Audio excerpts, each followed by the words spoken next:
Assalamualaikum warahmatullahi wabarakatuh. Mari klik subscribe di channel ini dan aktifkan tanda loncengnya untuk mendapatkan update pemberitahuan di video berikutnya.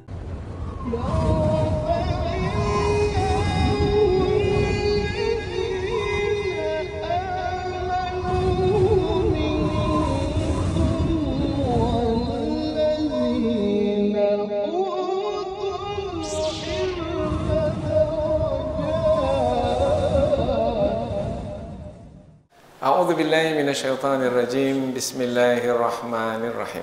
Assalamualaikum warahmatullahi wabarakatuh. Alhamdulillahirabbil alamin wa bihi nasta'in ala umurid dunya waddin. Nasta'inuhu wa nastaghfiruh. Wa na'udzu billahi min shururi anfusina wa min sayyiati a'malina.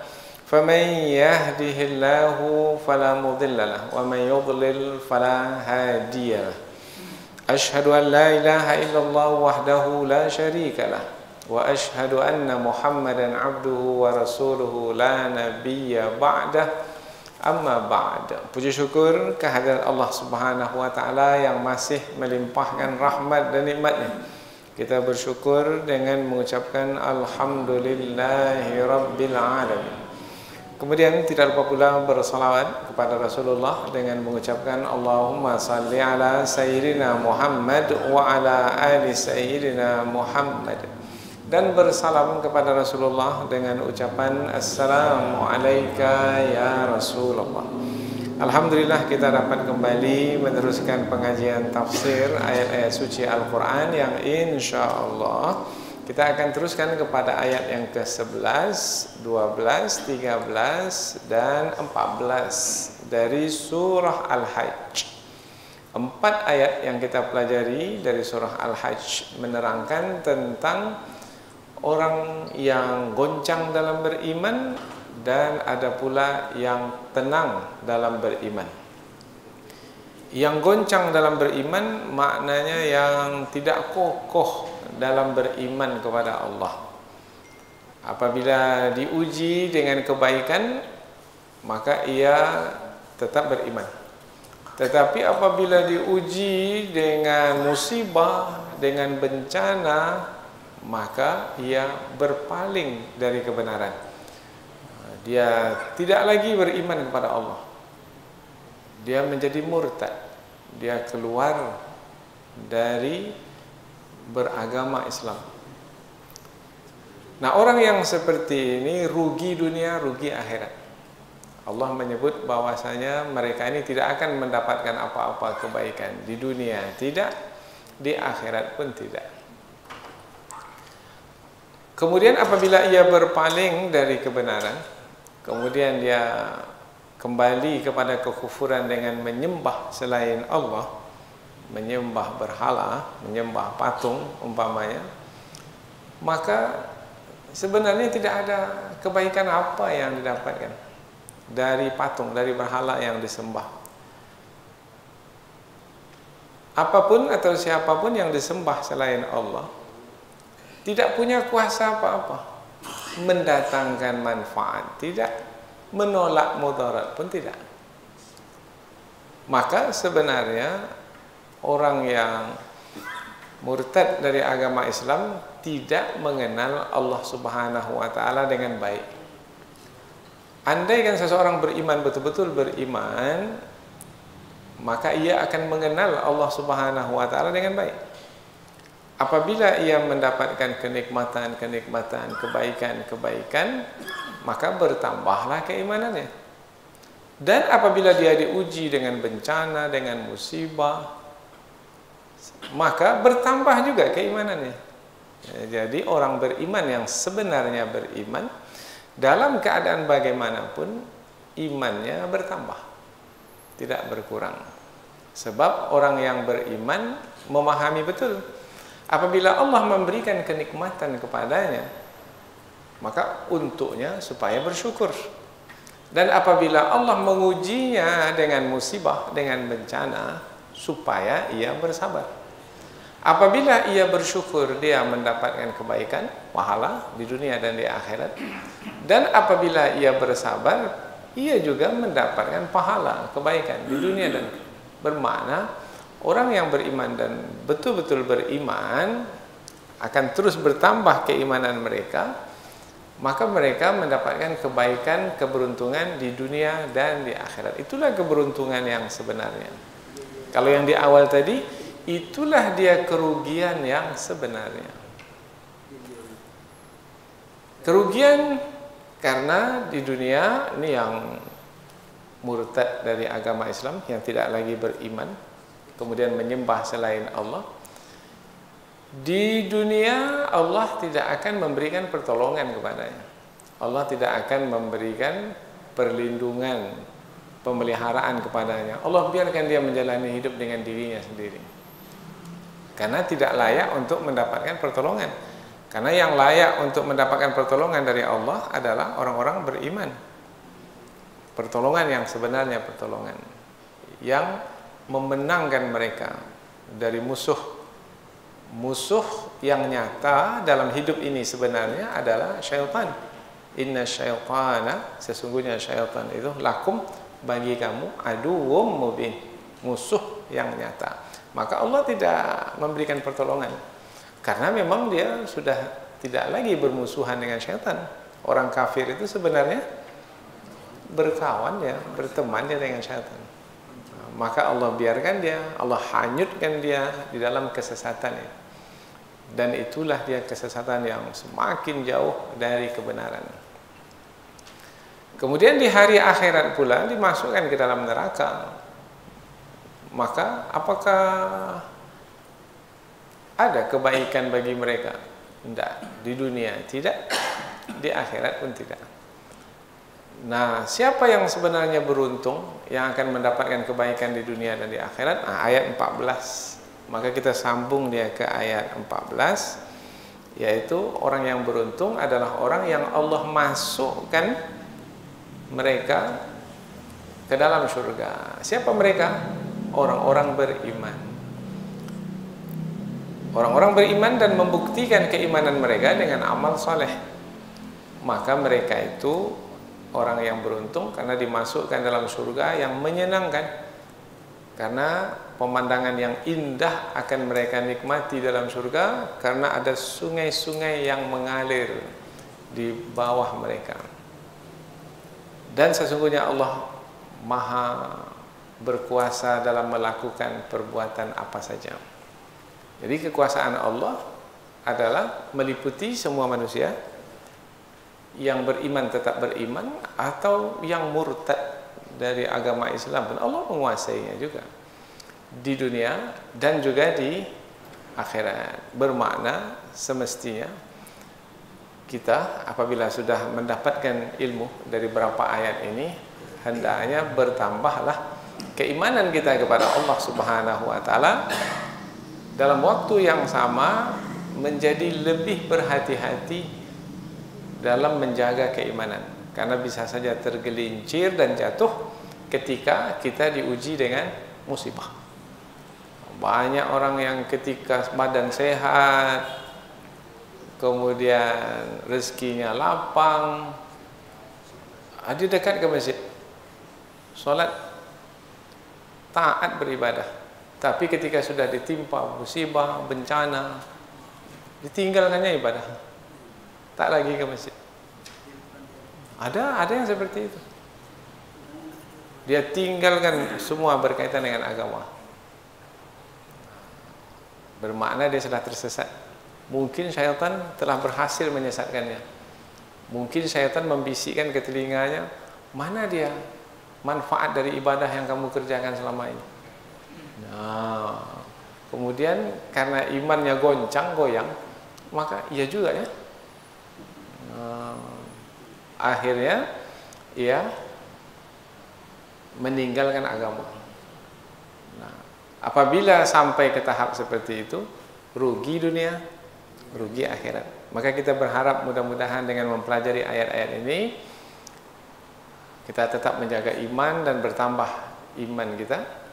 Kemudian dalam waktu yang sama kita menjadi lebih berhati-hati dan berwaspada, jangan sampai iman menyusut, kemudian bisa jadi berpaling dari kebenaran. Inilah dia beberapa ayat yang kita pelajari sebagai muqaddimah bahwasanya yang kita pelajari ini sangat berharga sekali. Karena ada juga kasus kejadian di tengah masyarakat bahwasanya ada yang sudah beriman kemudian murtad dari agama. Nah, maka mudah-mudahan Allah jaga, Allah pelihara kita sehingga kita tetap istiqamah di atas kebenaran ini, dan mudah-mudahan insya Allah seperti inilah keadaan kita sampai ke akhir hayat kita. Sebagaimana biasa, sebelum kita membahaskan tafsir dari ayat-ayat yang kita pelajari, kita akan membaca dan menerjemahkannya terlebih dahulu. Selepas itu barulah kita mengkaji dengan lebih panjang, lebih dalam, dengan harapan supaya lebih dekat dengan kandungan ayat. Allah Subhanahu wa taala berfirman, A'udzubillahi minasyaitonirrajim. Bismillahirrahmanirrahim. Wa minan nasi man ya'budullaha 'ala harf fa in asabahu khairut ma'anna bih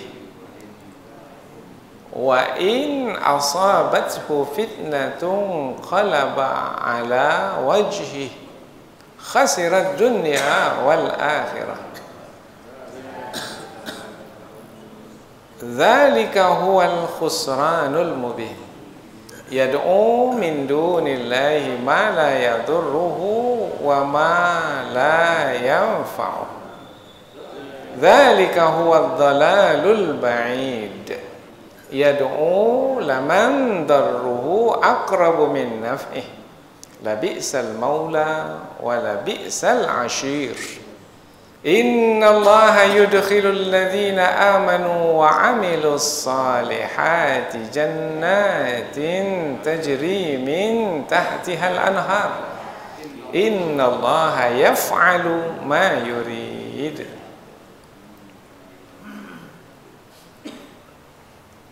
Ya, kita terjemahkan. Wa minan nas, dan dari manusia, maknanya ada sebahagian dari manusia, man, ada yang ya'budu, beribadah atau menyembah Allah, ala harf, ala di atas harf tepi, di atas tepi, maknanya seperti berada di tepi apa ini? Tepi jurang, yang apabila dia bergerak sedikit bisa jatuh. Ini yang kita sebut tadi goyang, goncang. Fa'in, maka jika asabahu, ia mendapatkan khairun, kebaikan, itma'anna, ia tetap bihi, tetap berada dalam keimanan. Tetap dia beriman. Kalau ia mendapatkan kebaikan. Wa in asabahu, dan jika menimpanya fitnatun, fitnah, ujian, musibah, inqalaba, dia berbalik ala wajhihi, ke belakang.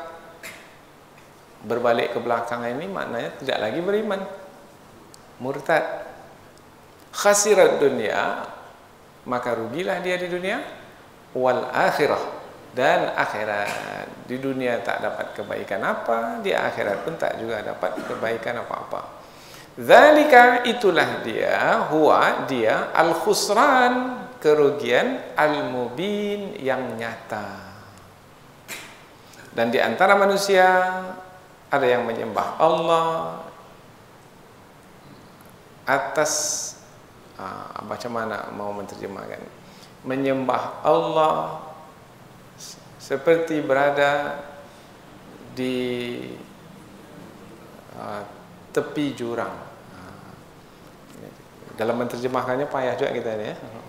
Macam mana cara? Ala harfin, atas tepi. Atas tepi apa ini? Kalau bahasa kita ini, kalau kita terjemahkan secara harfiah, atas, seperti berada di atas tepian jurang. Baru terasa.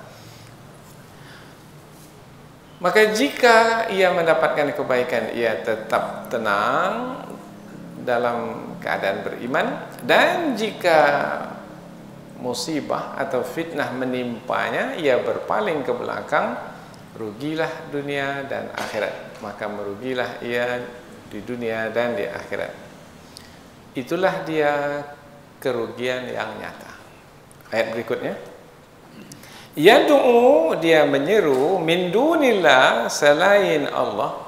Kalau dia menyeru selain Allah berarti dah murtad dia, karena dia sudah tidak beriman lagi kepada Allah.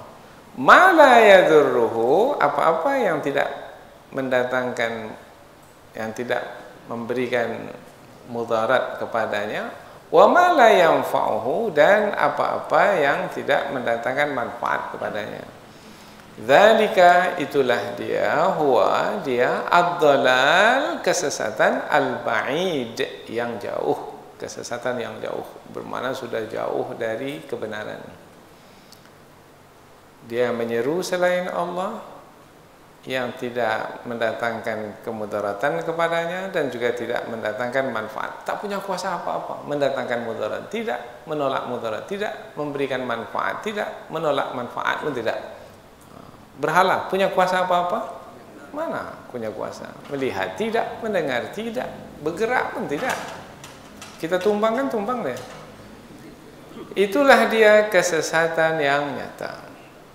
Yad'u, dia menyeru, laman darruhu, sesungguhnya kesesatan, sesungguhnya kemudaratan yang diseru itu, kalau dia menyeru berhala umpamanya, akrabu, lebih dekat kemudaratannya itu, min naf'ih, dari manfaatnya.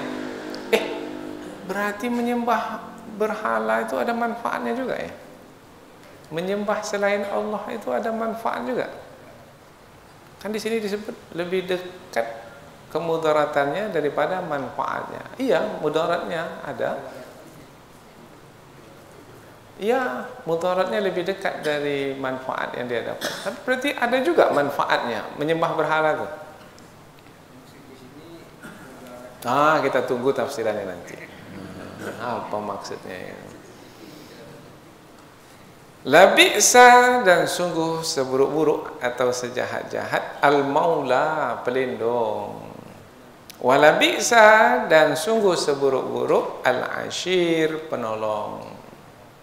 Ya, al-ashir, sebaik-baik pendamping boleh juga, atau sebaik-baik yang menemani boleh juga. Nanti kita akan terangkan penggunaan kata maula dan kata al-ashir.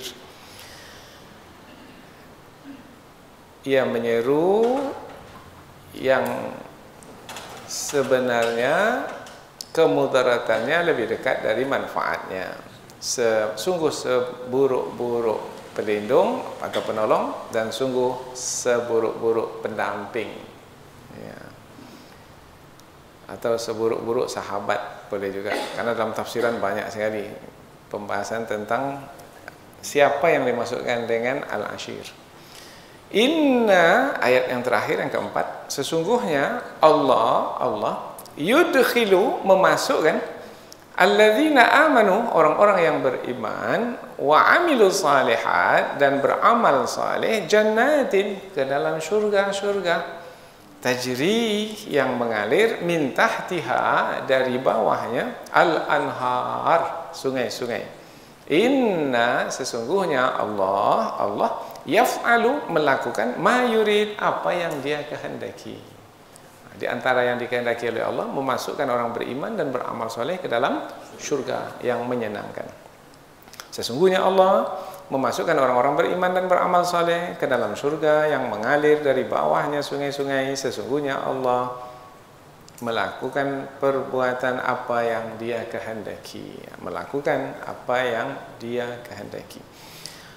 Dari terjemahan 4 ayat yang telah kita baca tadi, berarti ayat yang kita pelajari ini adalah menerangkan tentang 2 jenis manusia atau 2 macam manusia, yaitu manusia yang goncang dalam beriman dan manusia yang tenang dalam beriman. Yang goncang dalam beriman, apabila mendapatkan kenikmatan, dia tetap beriman.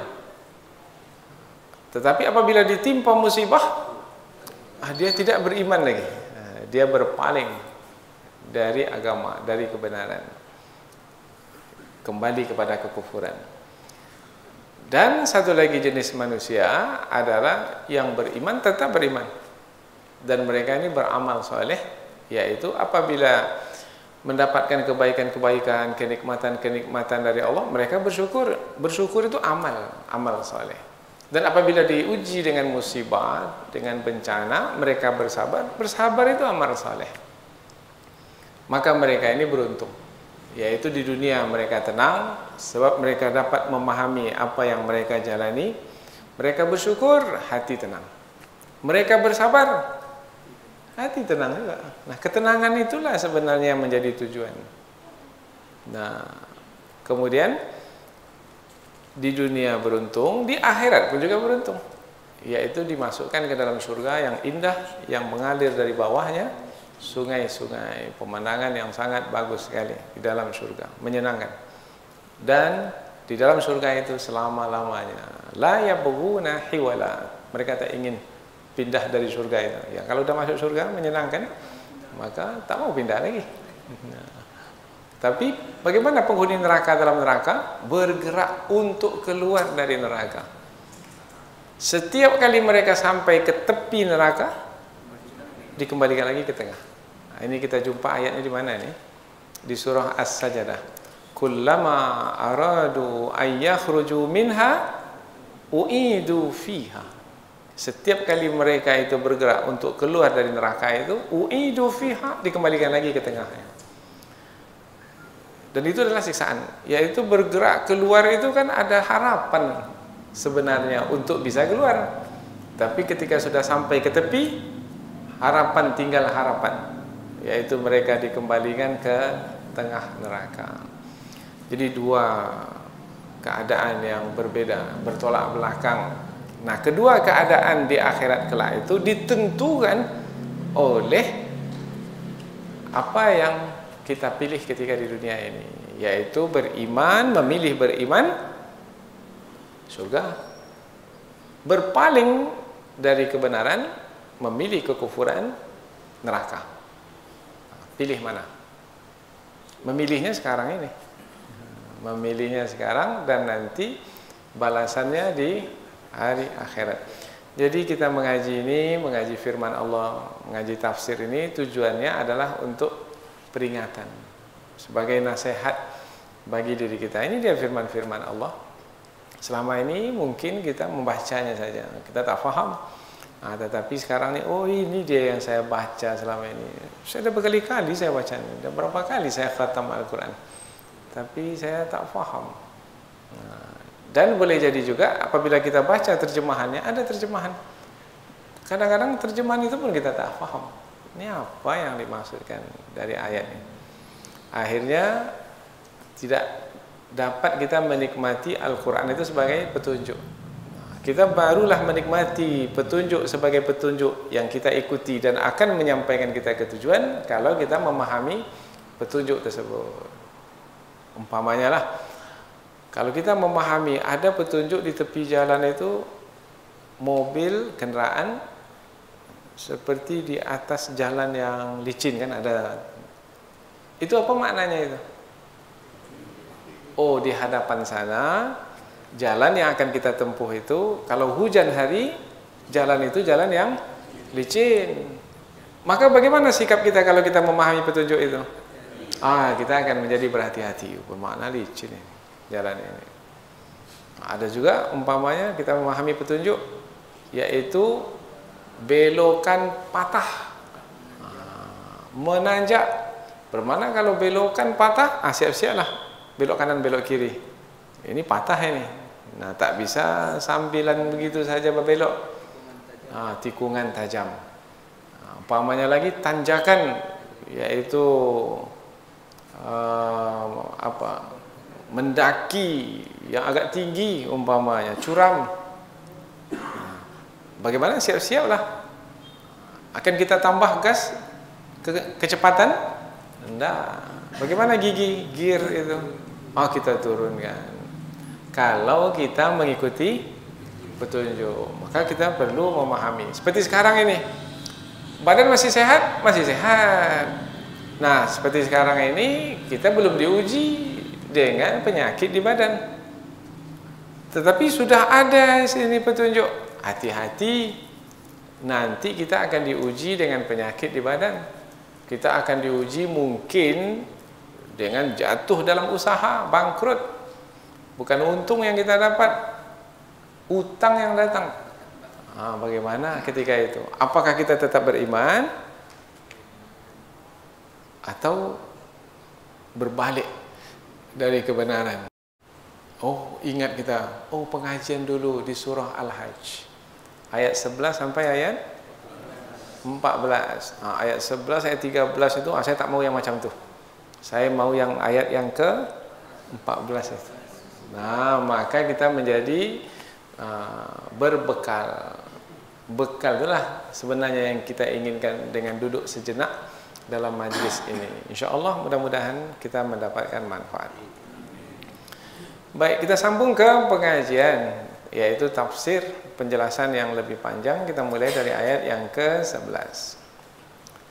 Apabila kita kaitkan ayat-ayat yang kita pelajari ini dengan ayat-ayat sebelum ini, maka sebenarnya kita memahami bahwasanya dari awal surah Al-Hajj Allah menerangkan tentang hari kiamat, tentang hari akhirat yang pasti, meskipun belum terjadi lagi sekarang, tapi pasti akan berlaku. Sebab yang memberitahukannya adalah Allah Subhanahu wa ta'ala. Nah, apabila dari awal surah Al-Hajj telah diterangkan tentang kiamat, kemudian akhirat, bermakna nanti di hari akhirat itu adalah kehidupan yang sepenuhnya kita jalani, yaitu mendapatkan balasan. Karena hari akhirat itu adalah hari pembalasan. Kalau kita memahami hari akhirat, hari pembalasan, bermakna kita akan memahami juga hari-hari yang kita jalani di dunia ini adalah hari-hari ujian, cobaan. Itu yang perlu kita pahami.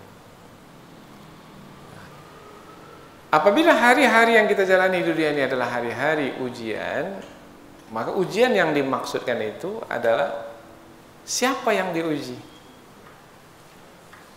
Ya, manusia diuji. Tetapi lebih khusus lagi sebenarnya siapa yang diuji? Orang yang beriman yang diuji. Orang kafir diuji? Tak perlu diuji lagi. Sudah jelas, sudah gagal dalam ujian. Apalagi perlu diuji, dan tak perlu. Siapa yang diuji itu? Orang-orang beriman. Maka, hei orang-orang beriman, jangan kamu mengira bahwasanya kamu cukup dengan mengatakan kami beriman, kemudian kamu tidak diuji. Orang-orang beriman sebelum kamu sudah diuji, maka kamu pun juga akan diuji. Tetapi ujian itu jangan salah faham. Itu adalah buruk, enggak. Ada tokoh pendidikan yang pakar dalam bidang pendidikan mengatakan ujian di sekolah itu adalah buruk. Enggak. Tak ada orang yang mengatakan ujian naikkan kelas itu buruk, enggak. Ujian itu baik. Cuma bagi orang yang gagal, itu buruk baginya. Tak naik kelas, itu buruk bagi dia. Tapi itu keburukan bagi pada dirinya. Tapi bagi sekolah itu, bagi semua anak murid, ujian itu adalah baik. Begitu juga kita. Ujian itu adalah baik. Bagi yang naik kelas, ujian itu baik atau tidak? Baik. Dengan naik kelas, nilai tertinggi dapat pula beasiswa dari ujian itu tadi. Baik atau buruk? Oh, baik. Digratiskan pula uang kuliahnya lagi. Sampai dia menjadi mahasiswa undangan. Baik. Nah, berarti ketika Allah Subhanahu wa ta'ala menerangkan tentang kiamat, kemudian menerangkan tentang akhirat, maka sebenarnya kita memahami dalam waktu yang sama, hidup yang sedang kita jalani sekarang ini adalah hidup kita menjalani ujian. Sampai kapan kita diuji ini? Sampai nyawa tercabut dari badan. Selagi hidup kita ini kita diuji. Sampai umur 60 kita diuji? Enggak. Sampai mati, sampai detik-detik nyawa itu akan tercabut, pada masa itu pun kita juga diuji.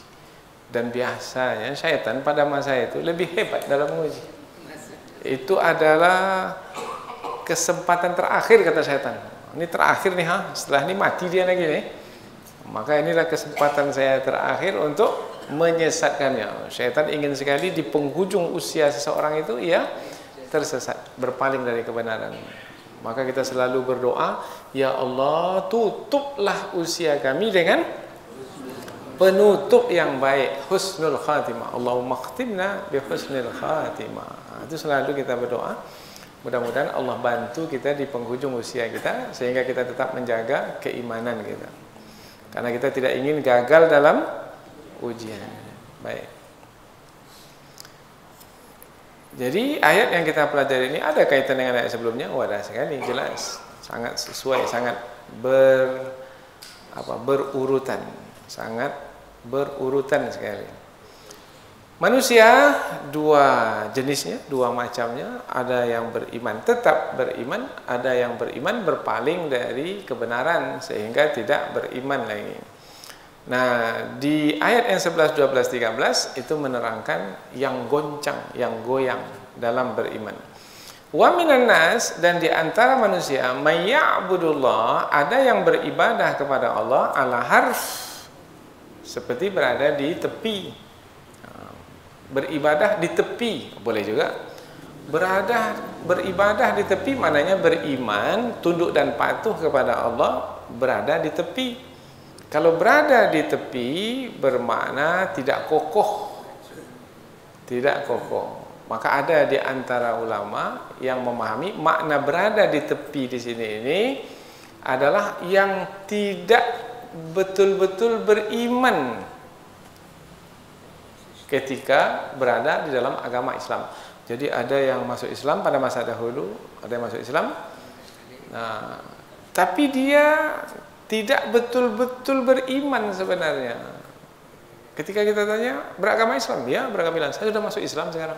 Tapi sebenarnya iman belum masuk dalam hati itu. Belum kokoh dalam hati. Ikut juga berhijrah ke Madinah. Sampai di Madinah, badan tetap sehat. Kemudian berdagang, kemudian hartanya bertambah. Tak ada dapat kesusahan apa-apa. Nah, dalam keadaan seperti itu dia tetap beriman. Tapi, ini ada tapinya. Ada pula sudah sampai di Madinah, badan sakit, harta tak punya, kemudian keadaan sulit, susah, sengsara, menderita. Akhirnya, kalau macam ini lebih bagus saya di Mekah dulu lagi dalam kekufuran. Senang saya, badan saya sehat. Tak ada masalah apa-apa. Akhirnya berpaling dari kebenaran.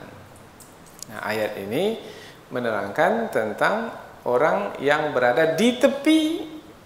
Makna di tepi itu mudah jatuh, mudah curang. Diuji dengan sedikit kesusahan saja jatuh. Maka kata harf, ada yang memahami maknanya adalah torful jabal, yaitu tepi gunung. Nah, kalau seseorang itu berjalan di tepi gunung, seperti apa? Bagaimana dia berjalan di tepi gunung?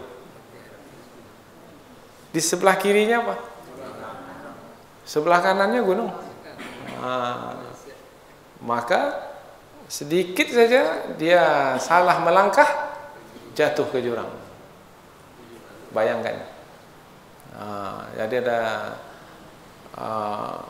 perumpamaannya, kalau kita pergi umpamanya ke Sumatera Barat sana, ada jalan di tepi gunung itu, berputar-putar ya, tepi gunung. Apalagi ketika kita menurun kilo ampe puluh ampe, belok 44 itu, seperti apa jurang di tepi itu. Kalau kita berjalan di sini nih antara Pekanbaru dengan Dumai, tak ada jurang kiri kanan, jalan tol lurus saja. Nah, itu kan kokoh, artinya tak ada kerisauan untuk jatuh. Tapi kalau kita berjalan di kilo ampe puluh ampe, ada kerisauan tak untuk jatuh?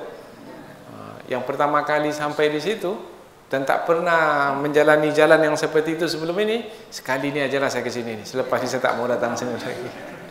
Dan takut ya.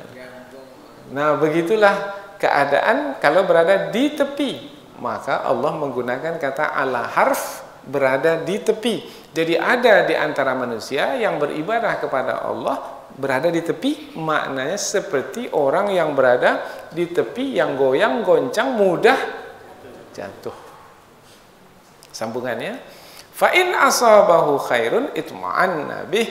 Kalau ia mendapatkan khair, kebaikan, itu yang kita sebut tadi, badannya sehat, kemudian pasangannya juga baik umpamanya, anak-anaknya menyenangkannya, menggembirakannya, tak ada ujian apa-apa, perdagangannya bertambah-tambah, keuntungan berlimpah-limpah, tak ada masalah apa-apa. Nah, orang yang seperti ini disebut dalam ayat ini tak ada masalah, maka dia tenang. Itma'anna, tenang, mutmain, tenang, bihi. Apabila mendapatkan kebaikan itu, dalam keadaan seperti itu dia tenang. Karena biasanya orang yang berada di tepi itu, yang imannya masih belum masuk ke dalam hati sepenuhnya itu, melihat hidup itu bukan melihat dengan iman. Melihat hidup itu sesuai dengan hawa nafsunya. Apa yang ia sukai itu membuatnya senang. Yang menurut hawa nafsunya. Apa yang dia sukai? Badan sehat. Kalau ditanya hawa nafsu, mau badan sehat atau mau badan sakit? Mau untung atau mau rugi? Itu kalau ditanya hawa nafsu.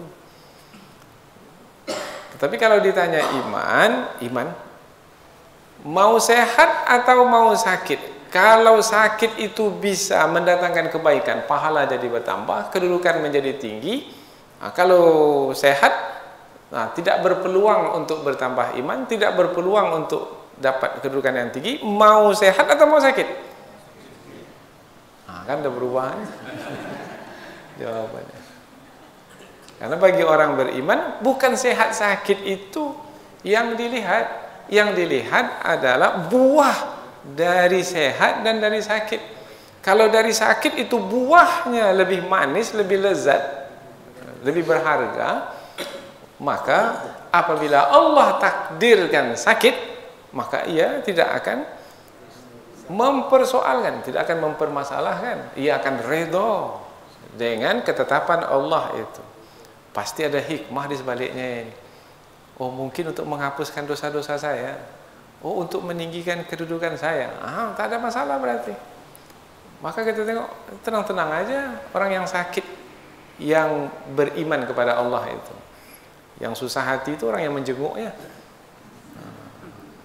Orang yang sakit itu tenang-tenang saja. Allah, kalau saya lah seperti bapa sengsara saya, dia yang sengsara, yang melihat yang sengsara. Yang sakit itu tenang-tenang saja. Apa sebab? Dia sudah berserah diri sepenuhnya kepada Allah. Wa in asabathu fitnah, dan jika fitnah menimpanya, fitnah di sini kalau tadi kebaikan, ia mendapatkan kebaikan. Semestinya lawan dari kebaikan itu apa? Keburukan. Tapi tidak digunakan kata keburukan di sini. Apabila fitnah menimpanya, mestinya apabila atau jika keburukan menimpanya. Karena sebenarnya kalau kita beriman, berilmu, beriman, tidak ada sebenarnya buruk baik, itu tidak ada.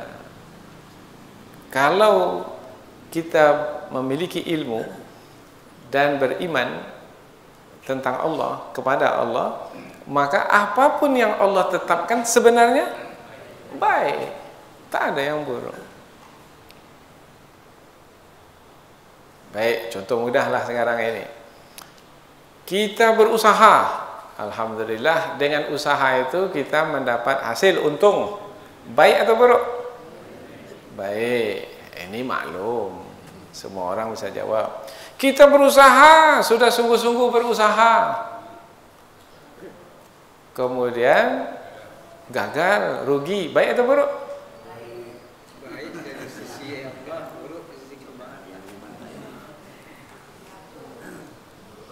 Buruk atau baik? Nah, ketika dibawa atau dikembalikan kepada manusia, manusia akan mengatakan yang pertama tadi baik dan yang kedua itu buruk. Itu penilaian secara umum. Tetapi kalau kita khususkan kepada orang-orang beriman ketika memandang, maka mereka tidak melihat ujian atau musibah itu, kerugian itu adalah buruk. Apa sebab? Sebab Allah tidak mungkin, mustahil menetapkan yang buruk bagi hambanya. Karena hamba yang berbaik sangka kepada Allah akan bersangka bahwasanya yang Allah tetapkan itu, meskipun kerugian dalam perdagangan, penyakit di tubuh umpamanya, itu pasti baik. Karena tidak mungkin Allah Subhanahu wa taala itu menetapkan yang buruk. Apa ya hikmah di sebaliknya ya? Nah, umpamanya belum lagi lahir anak itu, kalau kita lah sebagai anak yang sedang dikandung oleh ibu kita, belum lahir kita ke dunia, ayah kita sudah meninggal dunia, sudah yatim sebelum lahir, baik atau buruk? Nanti kawan-kawan kita nanti ada ayah, kita tak punya ayah, baik atau buruk tak punya ayah? Kemudian belum lagi kita besar, meninggal pula ibu kita, baik atau buruk? Ada yang menolong kita, istri kita, belum selesai perjuangan kita, istri dah meninggal dunia pula, baik atau buruk? Nah, itu berlaku pada diri Nabi. Belum lagi Nabi lahir, ayah dah meninggal. Belum lagi Nabi besar, ibu dah meninggal, datuk meninggal, paman meninggal, istri meninggal. Apakah Allah menetapkan yang buruk, yang buruk, yang buruk kepada Nabi? Mana ada? Tak mungkin Allah menetapkan yang buruk kepada hamba yang sangat ia cintai. Itulah yang terbaik bagi hambanya. Maka disebutlah kata fitnah, ujian. Maka Nabi semakin kokoh dengan ujian tersebut, semakin merasakan kehadiran Allah dalam hidup, sehingga semakin bergantung kepada Allah. Kalau sekarang ini ada anak bergantung kepada ayah emak ya. Kalau Nabi bergantung kepada Allah. Ada yang bergantung kepada pasangan hidupnya.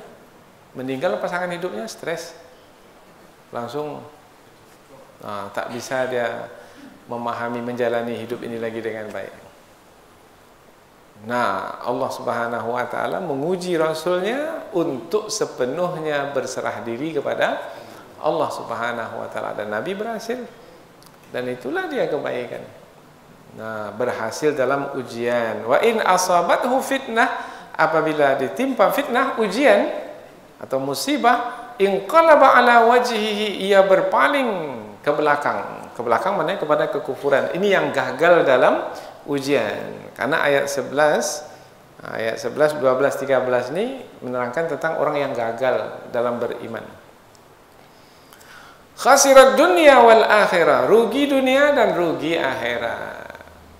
Kita ini hidup di dunia dan juga di akhirat. Kita minta kebaikan dunia, kebaikan akhirat. Nah, orang yang berpaling dari kebenaran, berpaling ke belakang kepada kekufuran, rugi dunia, rugi akhirat. Rugi dunia maknanya Allah tidak akan melindungi, menolongnya di dunia ini ya. Maka ia akan menjalani hidup dengan dirinya sendiri di dunia ini. Allah tak berikan karunia, Allah tidak berikan berkah, Allah tidak berikan nikmat. Karena nikmat, karunia, berkah itu hanya diberikan kepada orang-orang beriman. Wal akhirah, dan tidak akan diberikan nanti balasan kebaikan di hari akhirat. Dunia tak dapat, akhirat pun lepas. Itulah dia, dzalika huwal khusranul mubin. Itulah dia kerugian yang nyata. Nah, yang berpaling ke belakang ini, mereka tidak lagi menyeru Allah. Siapa yang mereka seru selain Allah? Maka Allah menyebutkan apabila dahulu orang-orang musyrik Mekah itu menyembah berhala, kemudian dia beriman, kemudian dia murtad, bermakna dia kembali menyembah berhala. Yang disembah selain Allah itu yad'u min dunillah, mereka menyeru selain dari Allah, ma la yadurruhu wa ma la yanfa'uh, apa-apa yang tidak mendatangkan mudarat dan tidak pula mendatangkan manfaat. Mudarat, manfaat. Kita beribadah kepada Allah, menyembah Allah, berdoa kepada Allah, mudah-mudahan Allah menolak mudarat dari kita. Mudah-mudahan Allah memberikan manfaat kepada kita. Jadi Allah berkuasa ke atas mudarat dan manfaat. Nah, mudarat, manfaat. Mudarat itu ciptaan Allah, manfaat itu juga ciptaan Allah. Mudarat itu apa? Penyakit umpamanya. Itu mudarat. Kecelakaan umpamanya, kemalangan di jalan raya, itu mudarat. Itu siapa yang menciptakan? Siapa yang menguasai? Allah. Berhala mampu menguasai? Tidak. Mengangkat mudarat, mengangkat penyakit, berhala tak berkuasa. Atau umpamanya meletakkan penyakit kepada orang yang jahat umpamanya, berhala pun juga tak berkuasa. Jadi berhala itu tidak punya kuasa apa-apa. Untuk menerangkan berhala yang disembah oleh orang-orang kafir itu tidak punya kuasa apa-apa, maka disebutlah tidak mendatangkan mudarat dan tidak pula mendatangkan manfaat. Dzalika huwa ad-dalalul mubin. Dzalika huwa ad-dalalul ba'id. Dan itulah dia kesesatan yang jauh. Maksudnya yang menyembah selain Allah itu adalah kesesatan dan kesesatan yang jauh. Kalau disebut kesesatan yang jauh, ada kesesatan yang dekat. Kan kata jauh berarti juga ada kata dekat. Berarti kalau ada kesesatan jauh, ada kesesatan yang dekat. Ya ada. Kalau disebut kesesatan jauh, sesat. Disebut kesesatan dekat, sesat juga. Bukan berarti kesesatan dekat itu ada kebenaran, enggak.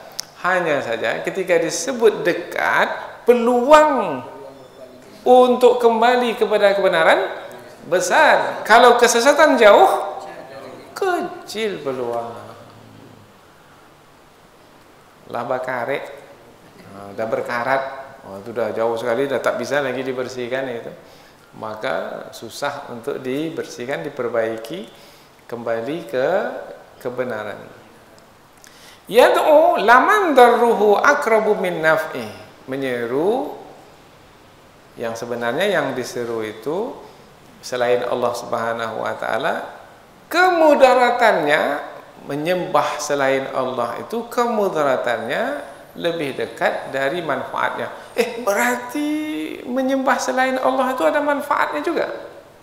Tadi sudah disebutkan tidak ada manfaatnya. Ayat sebelumnya sudah disebutkan bahwasanya tak ada manfaatnya, mendatangkan mudarat, tidak mendatangkan manfaat pun tidak. Tapi ayat ini menerangkan bahwasanya mudaratnya lebih dekat dari manfaat. Ya, ada mudaratnya. Mudaratnya lebih dekat dari manfaatnya. Ada manfaatnya berarti. Meskipun manfaat itu jauh, sedikit, kecil.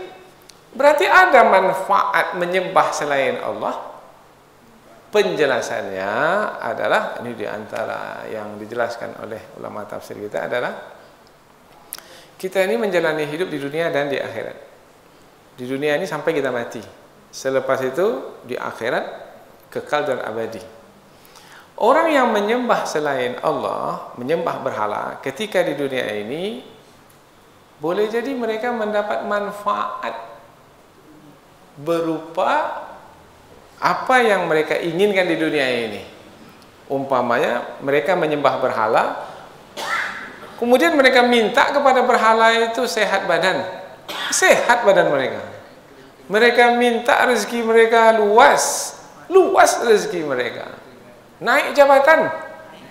Naik jabatan mereka. Menang dalam perang.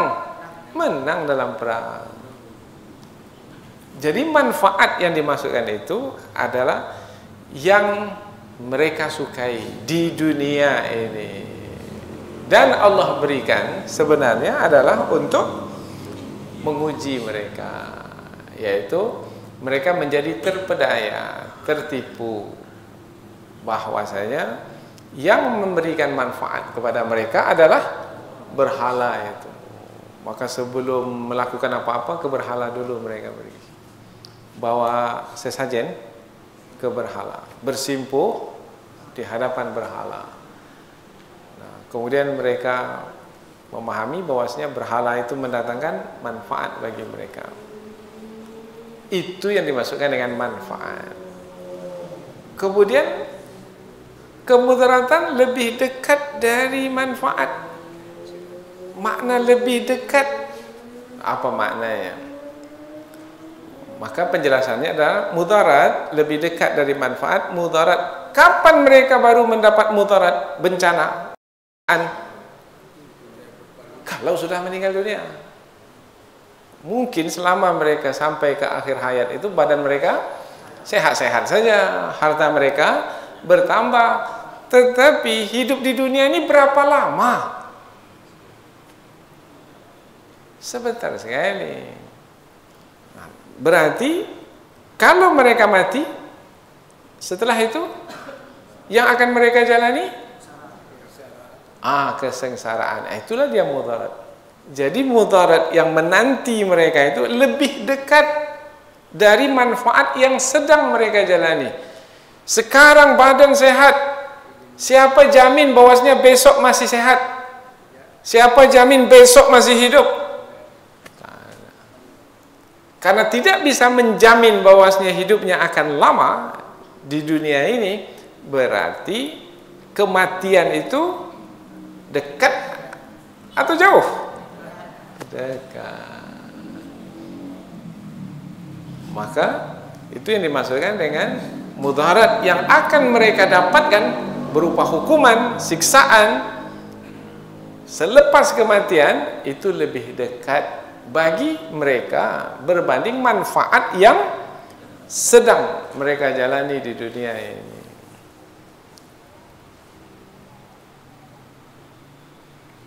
La bi'sal maula wa la bi'sal ashir wa la bi'sa maknanya sungguh buruk sejahat-jahat al maula, pelindung penolong, seburuk-buruk berhala. Kalau kita buat kepada berhala itu seburuk-buruk pelindung, pelindung penolong. Apa sebab buruk? Sebab si penyembah berhala minta tolong kepada berhala, tapi berhala itu ada menolong. Si penyembah berhala itu sudah minta tolong dengan berharap, betul-betul berharap, berulang kali minta tolong, wahai berhala, selamatkanlah kami. Tetapi adakah harapan mereka itu menjadi kenyataan? Tidak, berhala itu tetap juga di situ, berkedip je mata tidak. Nah, kalau mereka ini berlayar di laut, kemudian di tengah laut datang angin kencang, ombak besar akan menenggelamkan kapal mereka, maka siapa yang mereka seru untuk menolong mereka? Berhala yang di darat. Datang berhala itu ke tengah laut, mana? Bergerak pun tidak.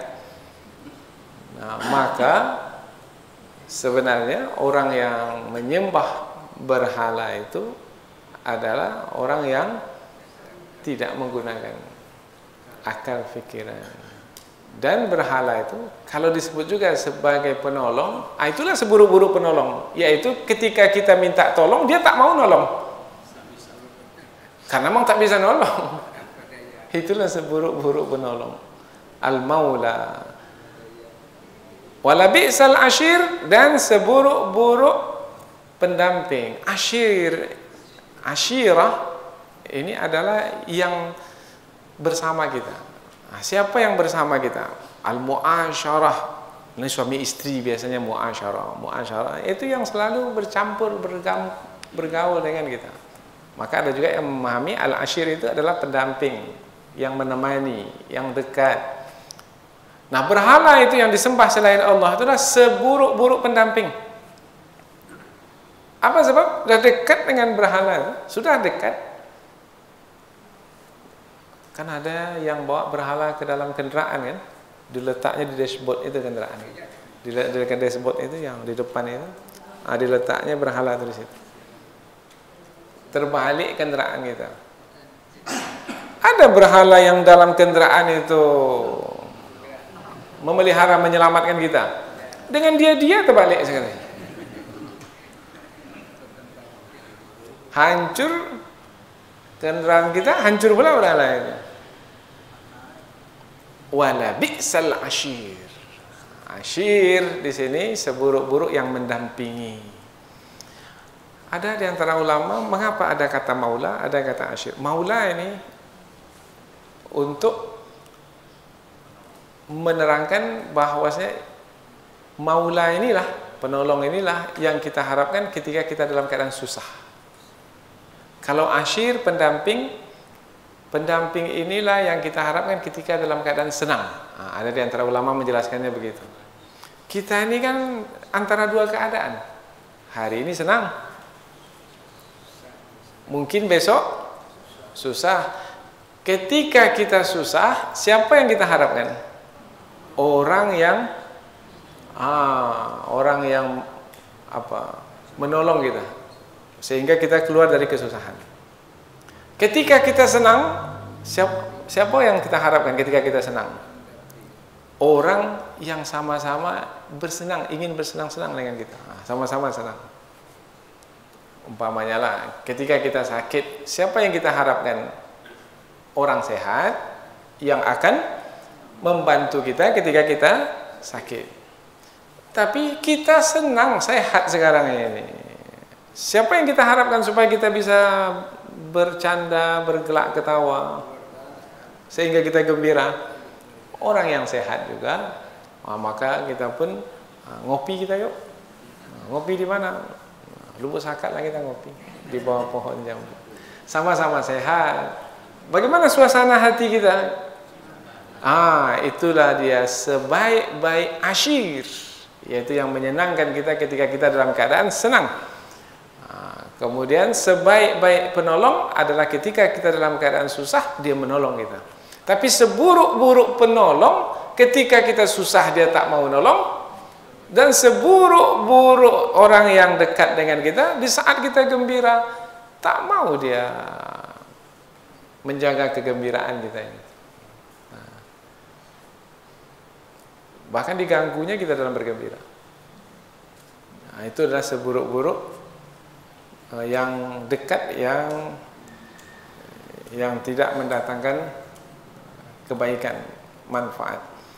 Yang dimaksudkan siapa di sini? Selain dari Allah. Berhala yang disembah selain dari Allah. Jadi ayat-ayat ini menerangkan tentang buruknya perbuatan orang-orang yang murtad itu dan buruknya keadaan orang-orang yang murtad itu dan buruknya apa yang akan didapatkan oleh orang-orang yang murtad itu, orang-orang yang keluar dari agama Islam itu. Lalu orang yang beriman dan tetap beriman yang membuktikan keimanan bagaimana? Ayat berikutnya. Ini mudah karena ayat ini biasa kita dapatkan di ayat-ayat yang lain. Sesungguhnya Allah memasukkan orang-orang yang beriman dan beramal saleh ke dalam surga-surga yang mengalir di bawahnya sungai-sungai. Surga-surga, berarti surga itu satu atau banyak? Banyak. Kalau dimasukkan ke surga-surga, berarti surga yang dimasuki itu surga yang tinggi. Karena surga itu bertingkat-tingkat. Siapa yang dimasukkan ke surga paling tinggi, dia bisa masuk ke surga-surga yang ada di bawah itu. Tapi kalau siapa yang masuk di surga paling bawah, di surga itu sajalah dia tak bisa naik ke atas. Mau masuk surga yang mana? Yang paling bawah atau yang paling atas? Mau surga paling atas, tapi ibadah sedikit. Kalau mau surga paling tinggi, maka ibadah mesti banyak. Mestilah terus senantiasa menambah keimanan. Diberi nikmat, kita bersyukur, bertambah keimanan. Diuji dengan musibah, kita bersabar, bertambah keimanan. Surga-surga yang mengalir min tahtiha, dari bawahnya. Ada kalanya dalam Al-Quran tajri tahtahal anhar, mengalir di bawahnya sungai-sungai, mengalir dari bawahnya sungai-sungai. Apa bedanya mengalir di bawahnya sungai-sungai, mengalir dari bawahnya sungai-sungai? Ada kata min, dan ada di ayat lain tak ada kata min tahtiha. Kalau mengalir di bawahnya sungai-sungai bermakna tempat yang didiami itu dialiri oleh sungai. Sungai mengalir di tempat yang didiami dalam surga itu. Umpamanya kita berada di mana? Di Danau Bingkuang umpamanya. Kita berada di tepi sungai. Maka sungai itu dari luar Danau Bingkuang, dari air tiri sana, kemudian mengalir sampai ke Teratak Buluh sana. Nah, kita itu dialiri oleh sungai. Sungai itu mengalir. Tapi sungai itu berasal dari Danau Bingkuang itu sendiri? Tidak, dari tempat lain dia berasal. Tapi kalau disebut sungai mengalir dari Danau Bingkuang itu, bermakna sungai itu di tempat itu saja.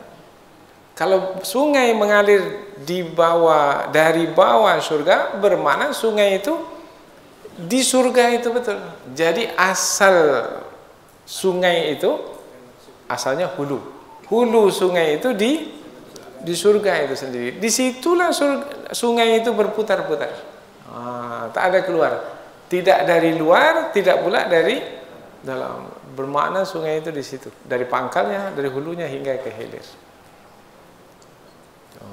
Berarti sungai yang di surga itu dari surga itu sendiri. Dan berputar-putar di surga itu saja. Berarti sungai itu memang khusus untuk penghuni surga, di dalam surga. Kalau sungai Kampar ini khusus untuk orang Danau Bingkuang? Enggak, untuk orang air tiri juga, untuk orang Teratak Buluh juga, untuk orang yang dialiri oleh sungai. Bermana tak khusus. Nah, pemberian yang khusus dengan pemberian yang umum, maka yang khusus itu adalah yang lebih istimewa. Innallaha yaf'alu ma yurid, sesungguhnya Allah melakukan apa yang Dia kehendaki. Apa yang Allah kehendaki? Yaitu memasukkan hamba-hambanya yang beriman dan beramal soleh ke dalam surganya. Siapa mereka? Mereka adalah orang yang berhasil dalam ujian hidup di dunia. Siapa yang berhasil dalam ujian hidup di dunia? Ketika diberi nikmat mereka bersyukur, ketika diuji dengan musibah mereka bersabar. Mudah-mudahan apa yang kita pelajari ini ada manfaatnya. Subhanakallahumma wa bihamdika asyhadu an la ilaha illa anta wa astaghfiruka wa atubu ilaik. Wassalamualaikum warahmatullahi wabarakatuh.